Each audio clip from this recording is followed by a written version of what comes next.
केंद्र में हुआ थे धान के मनमाने तौल। शासन द्वारा 41 किलो और 300 ग्राम धान के तौल होना है, फिर तौल एक ले ज्यादा होते। दरअसल पूरा मामला मुंगेली जिला के शुक्ला भाटा उपकेंद्र के सोसाइटी के, जहाँ धान खरीदी तो ठीक ठाक चलत दिखत ही, किसान मन भी धान खरीदी ले खुश दिखत रही। लेकिन मीडिया की टीम जब इलेक्ट्रॉनिक कांटा के जायजा ले पहुंची तो धान खरीदी केंद्र में काम करे या मन कांटा मारे में कोई कमी नहीं छोड़त इसे। और जिन दिन धान खरीदी होत रही ते दिन ले जो सोसाइटी के प्रबंधक रही से कोई भी अता पता नहीं रही से। यहाँ के सोसाइटी में बारदाना के कमी जो रही से वो भी देखे व मिलत रही से। बारदाना के कमी के कारण किसान मन ला खासा परेशानी हुआ थे।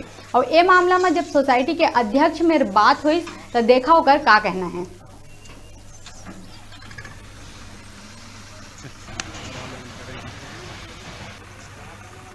के सारे संतुष्ट है, सबकी धान खरीदी की जा रही है। बस यहाँ बारदाने की कमी है और उठाव की कमी है। अगर उठाव जल्दी हो जाए तो शासन से निवेदन है और बारदाना भेजे। किसान को इसकी समस्या झेलना पड़ रहा है।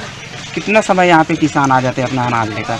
यहाँ डेली 11 बजे से 12 बजे के बीच तक जितना भी टोकन के किसान रहते हैं सारे के सारे आ जाते हैं और रोज़ 3 बजे टोकन कटता है। दूसरे दिन के लिए मतलब क्रम वाइज जमा दिया गया है गाँव के अनुसार से और खरीदी एकदम संतोषपूर्वक किया जा रहा है।